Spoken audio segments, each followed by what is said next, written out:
আসসালামু আলাইকুম আপা। ওয়ালাইকুম আসসালাম। আপা, এটা কি জানো মাস্টারের দোকান? জি ভাইয়া, এটা জানু মাস্টারের দোকান। আমি ওনার মেয়ে, কিন্তু আপনি কে? আপু, আপনি আমাকে চিনবেন না।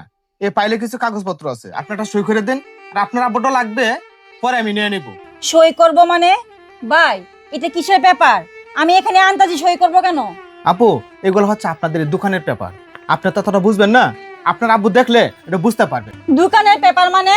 ভাই, আপনার কাছে আমি অনুরোধ করে কইতাছি, আমাদের দোকানে আপনি ভাঙ্গা নিয়েন না ভাই। আমরা একটাই দোকান, এই দোকানটা থেকে আমরা কর্ম করে খাই ভাই। আমরা খুব গরিব মানুষ ভাই। আপু, আপনি আমাকে ভুল বুঝবেন না, আপনাদের দোকান ভাঙিয়ে দিতে আসি নাই। ওই পেপারটা হচ্ছে আপনাদের ভালোর জন্য আমি দিয়ে যাচ্ছি। শুনেন ভাই, কয়েকদিন আগে আমাদের এখানে একজন সরকারি লোক আসছিল। পরে আমাদেরকে বলতেছে রাস্তার পাশে এই দোকানটা সরাইয়া নিয়ে যাইতে। আর আপনি বলতেছেন এখানে সিগনেচার করবো। শুনেন, আমার কিন্তু ভালো মনে হইতেছে না। আপনি এখানে সিগনেচার করবো না, আপনি চলে যান, জান তো। আপু, আপনি আমাকে বারবার শুধু ভুলই বুঝতেছেন। আমি আসছি আপনাদের এই দোকানটা ভাঙিয়ে নিয়ে যেতে নয়, আমি আসছি আপনাদের ভালো কিছু করে দেওয়ার জন্য। আপনি শুধু এই পেপারে একটা সিগনেচার করে দেন। দেখেন ভাই, শুনেন, আমি এখানে সিগনেচার করবো না। ও, আপনি আমাদের দোকানটা নিয়ে যাওয়ার জন্য আসছেন না? আর আপনি আমাকে বুঝাইতেছেন। ভাই, আপনি যান তো এখান থেকে, যান। আমি সিগনেচার করবো না। ঠিক আছে আপু, আপনার সই করতে হবে না। ওই ফাইলটা শুধু রাখেন, আপনার আব্বা দেখতে পারলে উনি বুঝতে পারবে এখানে কি আছে। আচ্ছা ঠিক আছে, আমি এই ফাইলটা রাখতে পারবো, কিন্তু আমি সিগনেচার করতে পারবো না। আচ্ছা ঠিক আছে আপু, আপনার সিগনেচার করতে হবে না, আপনার আব্বার কাছে দিয়েন, উনি বুঝতে পারবে। ঠিক আছে। আসি, আসসালামু আলাইকুম। ওয়ালাইকুম আসসালাম। মা পিঙ্কি, বাবা, যুগলপত্র আনছি। তুই যা যা কইছস আমি তাই তাই আনছি। কিন্তু দোকানদারিটা করণ কিবা? জিনিসপত্র দাম যে বাড়ছে, আমার মনে হয় দোকানদারিটা আর বেশি দিন করণ যাইতো না রে মায়া। ঠিকই কইছো। মায়া, এই দেখ এর মধ্যে চা পাতি চিনি সব আছে। আচ্ছা ঠিক আছে। এদিকে তা এই ব্যাগটা কে? এই ব্যাগটা কি আমি তো কইতে পারি না বাবা। দূর বেড়ি, দোহানো তা হস কেলা কই কি তা রাহে, এটি তুই একটু দেখবি না? পিঙ্কি, এই এই ব্যাগের ভিতরে তো অনেক টাকা রে। এতগুলা টাকা? হ্যাঁ, এতগুলা টাকা। বাবা, মনে পড়ছে, আমাদের এখানে একটা লোক আসছিল। মনে হয় ভুল করে এই ব্যাগটা রেখে গেছে বাবা। লোকটার নাম কি কইছে? বাবা, নাম কইছে না, তবে ও বাবা একটা দলিল দিছে, দলিল। এই যে দেখো, দেখো। দলিল দিছে? হ্যাঁ, এই যে। তোরে না না করছি সেদিন যে সরকারি লোকেরাই আমরা খুব চাপ দিতে আছে দোকানটা নেওয়ান গা লাগিন। আমি অনেক রিকোয়েস্ট করছি, কিন্তু আমার কথা মানেই নাই। আমার জোর করে দিয়ে গেছে, বলছে তোমার বাবাকে দেখাইবা, তাহলে বুঝতে পারবে। কাগজপত্র সম্পর্কে তুই কি জানোস? যে যারা দেই রে তুই রাখে দেস, তোর লই আসলে যন্ত্রটা ছিল। আচ্ছা দেহ ভাই, না কি আছে দেহ। এই পিঙ্কি, এইটা হন তখনের সময় নাই তো। লোকটা যে টেহাড়ি বেলায় তুই গেছে, লোকটা কোন দিকে গেছে আগে এই কথাটা তুই আবার কো। লোকটা কোন দিকে গেছে আমি কইতে পারি না, তবে বাবা তুমি এই সুজা দাও, সুজা সুজা। ইন্দি গেলে আমি ফায়াম। ফাইবা ফাইবা। আচ্ছা ঠিক আছে, তুই দোকানে টাকা আমি আইতেছি। হ্যাঁ আচ্ছা ঠিক আছে। দেখছি।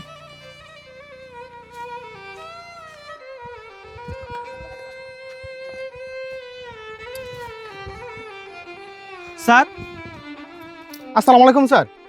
ওয়ালাইকুম আসসালাম। আপনি? আমি তো আপনার চিন্তা করতেছি না বাজান। স্যার, আপনি আমাকে চিনতে পারতেছেন না? আমি আপনার দোকানে গেছিলাম। ও আচ্ছা, আপনি আমার দোকানে গেছিলেন। আমার মেয়ের কাছে একটা ফাইল রেখে আইছেন। আমার মেয়ে কইছে আমার সাথে, কিন্তু আপনি মনে হয় তার সাথে আরেকটা ভুল করে আইছেন। এই টাকার ব্যাগটা মনে হয় আমার দোকানে রেখে আইছেন আপনি। এই ব্যাগটা আপনার না? জি স্যার, আমি আপনার দোকানে গেছিলাম, আর একটা ফাইল রেখে এসেছি। আর টাকার ব্যাগটা আমি ভুল করে রাখি আসি না, আমি ইচ্ছা করে রাখি আসি। কিন্তু আমি একটা জিনিস বুঝতেছি না, আপনি আমার স্যার ডাকতেছেন, আপনি আমার দোকানে একটা ফাইল রেখে আইছেন, আর ইচ্ছে করে আপনি আমার দোকানে টাকা রেখে আইছেন।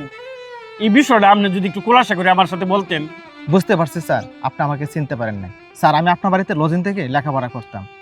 আমার নাম শাহজাহান কবির। স্যার, অনেকদিন আগের কথা তো, আপনার হয়তো খেয়াল নাই। তখন স্যার আপনি স্কুলে শিক্ষকতা করতেন। আমি সেই শাহজাহান। স্যার, আপনি বলছেন না আপনার দোকানে ফাইলটা কেন রেখে আইছি আর টাকাগুলা কেন রেখে আইছি?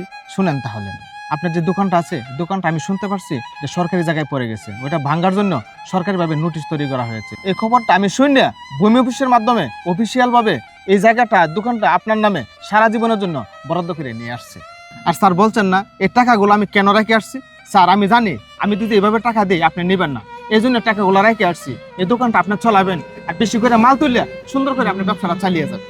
ও আচ্ছা বাবা, তুমি আমার অনেক বড় উপকার করছো। তুমি হয়তো জানো না, কয়েকদিন পরে সরকারি লোক আয়া না অনেক কথাবার্তা বলে। তুমি তুমি আমার জন্য একটা বিরাট উপকার করছো বাবা। এখন হয়তো আমি দোকানদারি করে আমার মেয়েটার লয়ে আমি চলতার বাবা। কিন্তু বাবা একটা কথা, তোমার এই টাকাটা আমি রাখবো না, তোমার টাকাটা তুমি নিয়ে যাও। এমনিতেই তুমি আমার অনেক বড় উপকার করছো বাবা। তুমি যে আমার নামে সারা জীবনের জন্য এই দোকানটা বরাদ্দ করে আনছো, এটি অনেক কিছু। আমি এখন এই দোকানটা দিয়ে চলতে পারবাম বাবা। এই টাকাটা আমার প্রয়োজন নাই, টাকাটা তুমি নিয়ে যাও। স্যার টাকাটা আমি নিতে পারবো না। স্যার আমি যখন আপনার বাড়িতে লজিং থেকে লেখাপড়া করতাম, আপনি আমাকে অনেক আদর করেছেন, অনেক আমার পিছনে খরচ করেছেন। স্যার আমি একটা চাকরি করি, অনেক টাকা ইনকাম করি, এখান থেকে কিছু টাকা আপনাকে দিলাম, আপনি ভালো কিছু করবেন। স্যার আপনি শুধু আমার জন্য দোয়া করবেন।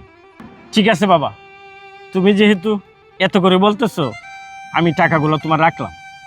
আচ্ছা ঠিক আছে, তুমি একটা কাজ করো, আজকে আমার এখানে থাকো। না স্যার, আজকে আমি থাকবো না। যে পাল্টে রাখি গেছি ওইখানে আপনার সিগনেচার করে দেন, আপনার মেয়েকেও বলবেন একটা সিগনেচার করে রাখতে, পরে এসে আমি নিয়ে যাবো। ঠিক আছে বাবা, আমি নিজেও সিগনেচার করবো এবং আমার মেয়েকেও বলবো সিগনেচার করার জন্য। ঠিক আছে স্যার, তাহলে আমি আজকে আসি। জি জি।